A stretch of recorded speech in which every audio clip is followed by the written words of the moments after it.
Saya Siti Nurul Khairiyah akan menjawab pertanyaan dari Mbak Nuryanti. Yang pertama, menurut pendapat Anda, apakah etika bisnis dalam Islam dalam produksi sudah berjalan dengan baik di masa sekarang? Menurut pendapat saya, etika bisnis Islam sudah berjalan dengan baik. Etika bisnis dalam Islam adalah sejumlah perilaku etis bisnis yang dibungkus dengan nilai-nilai syariah yang mengedepankan halal dan haram. Jadi perilaku etis itu ialah perilaku yang mengikuti perintah Allah dan menjauhi larangannya. Dalam Islam, etika bisnis ini sudah banyak dibahas dalam berbagai literatur dan sumber utamanya adalah Al-Quran dan Sunnatul Rasul.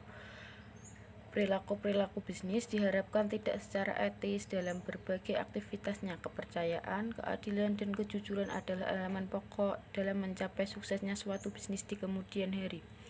Model produksi konvensional berawal dari masalah kelangkaan barang dan jasa yang disebabkan adanya keterbatasan kemampuan produksi untuk memenuhi kebutuhan manusia yang semakin hari semakin tak terbatas. Sedangkan konsep produksi Islam berawal dari status manusia sebagai abd dan khalifah di bumi.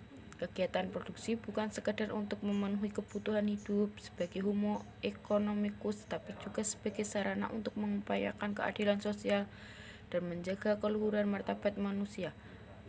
Pandangan umum Al-Quran tentang kegiatan produksi didefinisikan pada beberapa konteks, yaitu status manusia sebagai hamba Allah dan kewajiban beribadah kepada Allah, serta sebagai khalifah di bumi dengan kewajiban untuk saling menolong dan bekerja sama.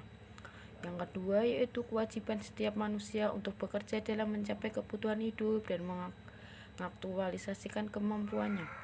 Yang ketiga yaitu kewajiban manusia mengelola dan memanfaatkan sumber daya alam yang telah disediakan Allah Subhanahu wa Ta'ala.